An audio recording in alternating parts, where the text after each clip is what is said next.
എന്തോ ഉണ്ട്. മോഹം കണ്ടാ അറിയാമല്ലോ. ഒന്നുമില്ല. പിന്നെ ഇല്ലേ മുത്തച്ഛ, ഞാനൊരു കാര്യം പറഞ്ഞ എന്നെ കളിയാക്കൂ? ഇല്ല. തീർച്ച. അതെ അതെ,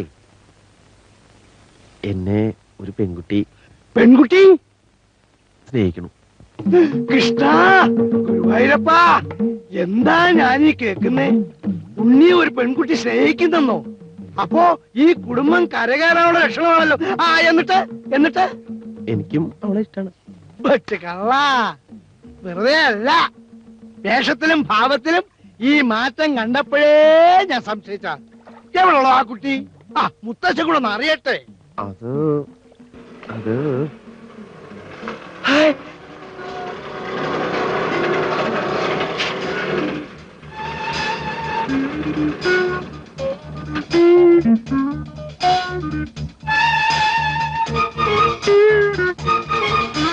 ഈ സാരികളൊന്ന് ഡൈ ചെയ്തു തരണം.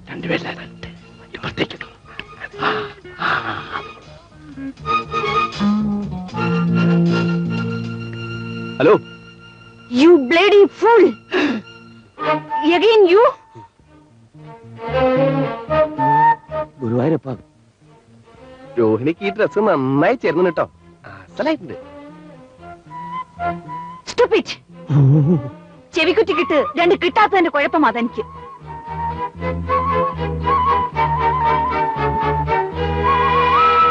Thank you dear, thank you. Dyeing വേണ്ട, ഒരു കുന്തം വേണ്ട. വാടി. വേറെ ഒരു കടയും കണ്ടില്ലേ നിനക്ക് ഡൈ ചെയ്യിക്കാൻ? ഇവിടെ എന്തിനാ എത്ര നിർബന്ധമായിട്ട് എന്നെ വിളിച്ചോണ്ട് വന്നത്? ചേച്ചി, ഇവിടെ ഡൈ ചെയ്താ കളർ ഒരിക്കലും പോവില്ല, അതുകൊണ്ടല്ലേ. വാ. എന്റെ ഉണ്ണിയേ, ഈ സാധനത്തിനെയാണോ നീ സ്നേഹിക്കുന്നെന്ന് പറഞ്ഞത്? അല്ല, ആ പെൺകൊച്ചെന്തിനാ ഉണ്ണിയെ ചീത്ത പറഞ്ഞത്? അയ്യോ, അത് ചീത്ത പറഞ്ഞതല്ല മുത്തച്ഛ, അത് റൊമാൻസിന്റെ കോഡ് ഭാഷയാണ്.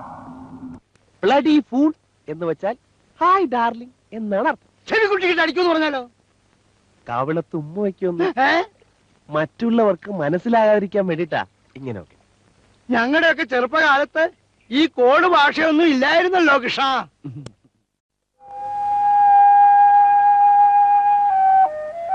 ഉർമിളെ, ഇനി നമ്മൾ അടുത്ത പടിയിലേക്ക് കടക്കണം. വെറുതെ കാര്യങ്ങൾ വെച്ച് താമസിപ്പിച്ചാൽ എങ്ങനെയാ? ചേട്ടൻ ചേച്ചിയെ പെണ്ണ് കാണാൻ വരട്ടെ, ഒഫീഷ്യലായി. ചേച്ചി പെണ്ണ് കാണാൻ വരാനോ? നന്നായി. ഇതിനു മുൻപ് ഒരാൾ വന്നിരുന്നു. ചേച്ചിയുടെ റിയാക്ഷൻ ഉണ്ടല്ലോ, ഓർക്കുമ്പോ പേടിയാവുന്നു. പെണ്ണ് കാണാൻ വന്നിരിക്കുന്നു. മിസ്റ്റർ, എന്നെ കല്യാണം കഴിക്കാൻ എന്ത് യോഗ്യത നിങ്ങൾക്കുള്ളത്? മൂക്കിന് താഴെ മീശ മുളച്ച് 1,800 രൂപ ശമ്പളം ഉണ്ടായാൽ ഇറങ്ങി പുറപ്പെട്ടോളും പെണ്ണ് കാണാൻ. നാണല്ലോ രോഹിണി, എന്തിനാ എന്നോട് കയർക്കുന്നത്?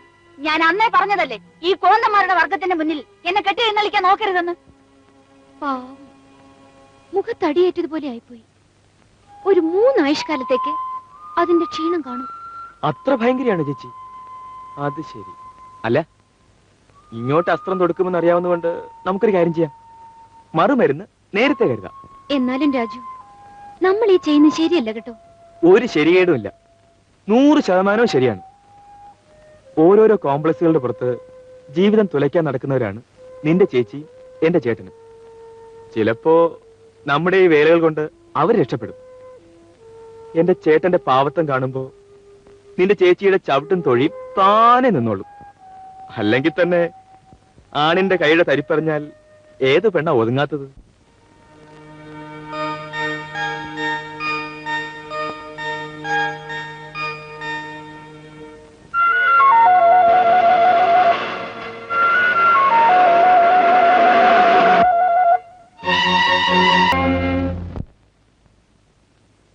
ചേട്ടാ, ചേട്ടാ, കൺഗ്രാജുലേഷൻസ്. ഓ, ഒന്നും അറിയാത്തതുപോലെ. എന്നാലും ഒരേ മുറിയിൽ ഒരുമിച്ച് കഴിഞ്ഞിട്ടും ഞാനിത് മനസ്സിലാക്കാൻ ഇത്ര വൈകിയല്ലോന്നാ. ഏത്? ചേട്ടന്റെ റൊമാൻസേ. കണ്ടോ ആ വിവരം പറഞ്ഞപ്പോ ചേട്ടന്റെ മുഖത്ത് പ്രസാദം. ഓ, ഒക്കെ ഞാൻ അറിഞ്ഞു. ഒരാള് പറഞ്ഞു. ആരാ? ചേട്ടൻ തന്നെ പറഞ്ഞു. ആരായിരിക്കും? മുത്തച്ഛനാണ്. പിന്നെ മിസ് രോഹിണി മേനോൻ. സത്യം? എപ്പോ എപ്പോ എങ്ങനെ നിന്നോട് പറഞ്ഞേ? അത് അല്ല, നമ്മൾ തമ്മിൽ ഇനി ഒളിച്ചു കളിക്കേണ്ട കാര്യം എന്താണ്? ഞാനും ഊർമിളയും തമ്മിൽ റൊമാൻസിന്റെ ലൈനിലാണെന്ന് ചേട്ടനറിയാമല്ലോ. ഊർമിളയെ കാണാൻ ചെന്നപ്പോ ചേച്ചി ചേട്ടനെ പറ്റി ഒരുപാട് ചോദിച്ചു. അപ്പോഴല്ലേ കാര്യങ്ങളുടെ കിടപ്പറിയുന്നേ. സമ്മതിച്ചു വന്നിരിക്കുന്നു. ചേട്ടന്റെ സെലക്ഷൻ ഉഗ്രൻ. പിന്നെ ചേച്ചി ഒരു കാര്യം പറയാൻ ഏൽപ്പിച്ചിട്ടുണ്ട്. എന്താ? ചേച്ചിക്ക് ഇനി അധിക നാളിങ്ങനെ കാത്തിരിക്കാൻ വയ്യെന്നും ചേട്ടൻ ഉടനെ വിവാഹത്തിനുള്ള മുൻകൈ എടുക്കണമെന്ന്. അല്ല, അച്ഛനെയും മുത്തച്ഛനെയും കൂട്ടിക്കൊണ്ട് ഫോർമലായിട്ട് പെണ്ണ് കാണാൻ ചെല്ലണം. നാളെ ഉറപ്പിക്കണം. So simple. പിന്നൊരു കാര്യം, ചേച്ചി ഇങ്ങനെ റൊമാൻസിലാണെന്ന കാര്യം അവിടെ ആർക്കും അറിയില്ല, ഊർമിളയ്ക്ക് പോലും. ചേച്ചിക്ക് പുരുഷനെ ഇഷ്ടമല്ല, കല്യാണം വേണ്ട എന്നൊക്കെ പറഞ്ഞിരുന്ന പാർട്ടിയല്ലേ. പെട്ടെന്ന് പരസ്യമായിട്ട് കാല് മാറാൻ ഒരു ചാളിപ്പ്. ഇതിനു മുമ്പ് ചിലർ പെണ്ണ് കാണാൻ വന്നിട്ട് ഭയങ്കരമായി വധിച്ചു വിട്ടതാണ്.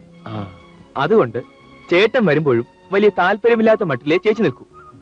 കുറച്ചൊക്കെ മുഷിഞ്ഞു പെരുമാറിയെന്നും വരും. ചുമ്മാ ആളുകളെ ബോധിപ്പിക്കണമല്ലോ, അതിനു വേണ്ടിയാ. പക്ഷെ അതിലൊന്നും ചേട്ടന് വിഷമം തോന്നരുത്. ചേച്ചി മുൻകൂറായിട്ട് ഇപ്പോഴേ ക്ഷമ ചോദിച്ചിരിക്കുകയാണ്. സോ ഉടനെ അച്ഛനെയും മുത്തച്ഛനെയും കയ്യിലെടുക്കുക, കാര്യങ്ങൾ മുന്നോട്ട് നീക്കുക.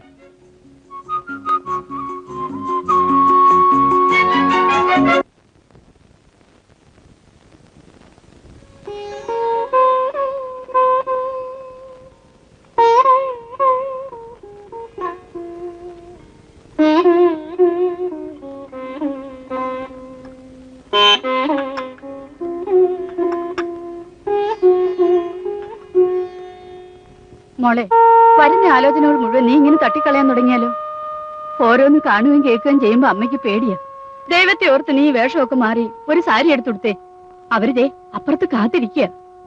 എന്നെ പെണ്ണ് കാണാൻ വരാൻ ആ മറങ്ങിയോടന് എങ്ങനെ ധൈര്യം വന്നു? മോളെ, ദൈവത്തെ മറന്നൊന്നും പറയരുത്. നീ ആ സാരി എടുത്തുടുക്കുന്നുണ്ടോ ഇല്ലയോ?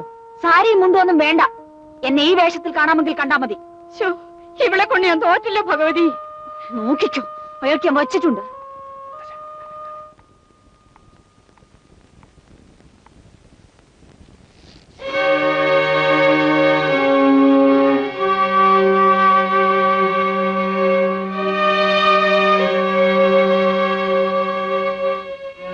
എന്നോടെന്തെങ്കിലും ചോദിക്കാനുണ്ടോ? ഓ പിന്നെ, ചോദിക്കാനും പറയാനും എന്താ ഉള്ളത്? ഇതൊരു ചടങ്ങ് മാത്രമല്ല. എന്നാൽ എനിക്ക് ചിലത് ചോദിക്കാനും പറയാനുണ്ട്. അതിനെന്താ, ആയിക്കോട്ടെ. എന്നെ വിവാഹം കഴിക്കുന്നയാൾ ഒരിക്കലും എന്നെ ഭരിക്കാൻ വരരുത്. ഗുരുവായൂരപ്പാ, ഞാൻ എന്റെ ഇഷ്ടം പോലെ ജീവിക്കൂ. നിങ്ങൾ പറയുന്നത് ഞാൻ അനുസരിച്ചെന്ന് വരില്ല. പലപ്പോഴും ഞാൻ പറയുന്നത് നിങ്ങൾ അനുസരിക്കേണ്ടി വരും. ഏയ്, ഇതിലിപ്പോ എന്താ ഇത്ര പറയാൻ? നമ്മൾ തമ്മിലല്ലേ. രോഹിണിക്ക് എങ്ങനെയൊക്കെ ഇഷ്ടാച്ചാൽ അങ്ങനെയൊക്കെ ആവും. ഒന്നും പേടിക്കണ്ട, ഇതൊരു അഡ്ജസ്റ്റ്മെന്റ് ആണ്. കോഡ് ഭാഷ. കോഡ് ഭാഷ? കോഡ് ഭാഷ ഗുരുവായൂരപ്പാ. നിങ്ങളുടെയോ നിങ്ങളുടെ വീട്ടിലെയോ ഒരു ജോലിയും ചെയ്യാൻ എന്നെ പ്രതീക്ഷിക്കരുത്. വേണ്ടേ? ആരാ ഇപ്പൊ പറഞ്ഞത് വേണം? അതെ, എന്നെ മാനമായി പോറ്റാൻ നിങ്ങൾക്ക് കഴിയുമെന്നതിന് വ്യക്തമായ ഉറപ്പ് വേണം. നമ്മുടെ ജോയിന്റ് അക്കൗണ്ടിൽ ബാങ്കിൽ 1,00,000 രൂപ ഡിപ്പോസിറ്റ് ചെയ്യണം. എങ്കിലേ വിവാഹത്തിന് ഞാൻ സമ്മതിക്കൂ.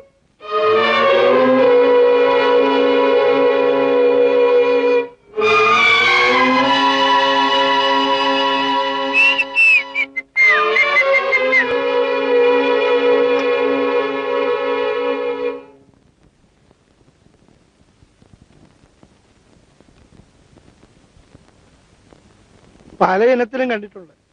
പക്ഷെ കല്യാണത്തിന് മുമ്പ് സെക്യൂരിറ്റി ഡെപ്പോസിറ്റ് ആവശ്യപ്പെടുന്ന ഒരു പെങ്കൊച്ചിനെ ഇതാദ്യമായിട്ടാണ് കാണുന്നത്. എന്ത് തന്നെ ആയാലും ഞാൻ ഇഷ്ടപ്പെട്ടു പോയില്ലേ. രോഹിണി ഇല്ലാണ്ട് എനിക്ക് ജീവിക്കാൻ പറ്റില്ല. അതിനവൾ 5ഉം 10ഉം രൂപയല്ല ചോദിക്കുന്നത്, 1,00,000. അത്രയും കാശ് ഇവിടെ ആരാ ഒരുമിച്ച് കണ്ടിരിക്കുന്നത്? 1,00,000 രൂപ വേണ്ടു. അതിനുള്ള വകുപ്പ് ഈ പത്രത്തിലുണ്ട്. നോക്കി. എന്താ അതിലുള്ളത്? വായിക്കൂ. അഖില ലോക മല്ലയുദ്ധ വീരനായ പഞ്ചാബ് സിംഹം അലീം ഖാൻ ഇതാ നിങ്ങളുടെ നഗരത്തിൽ. 27-ാം തീയതി ചേലക്കര മൈതാനത്ത് വെച്ച് നടക്കുന്ന ഗുസ്തി മത്സരത്തിൽ ഇയാളെ തോൽപ്പിക്കുന്നവർക്ക് 1 ലക്ഷം രൂപ സമ്മാനമായി നൽകുന്നതാണ്. അതിന് നമുക്ക് എങ്ങനെയാണോ 1 ലക്ഷം രൂപ കിട്ടുന്നത്? അയാളെ തോൽപ്പിക്കണം. ആര്? ചേട്ടൻ. ഞാനോ? ആ നോക്കിയേ. ഒയ്യോ നമ്മ ഇയാളെ കണ്ടാൽ തന്നെ പേടിയാവും. ഞാനില്ല മുത്തച്ഛ. നോ, ഞാൻ പട്ടാളത്തിലായിരുന്നപ്പോൾ നല്ലൊരു കുസ്തിക്കാരനായിരുന്നു. ഞാൻ പഠിപ്പിക്കാം ഉണ്ണിയെ കുസ്തി. വേണ്ട മുത്തച്ഛ. ഒന്നും പേടിക്കാനില്ല, ഞാൻ പഠിപ്പിക്കാം.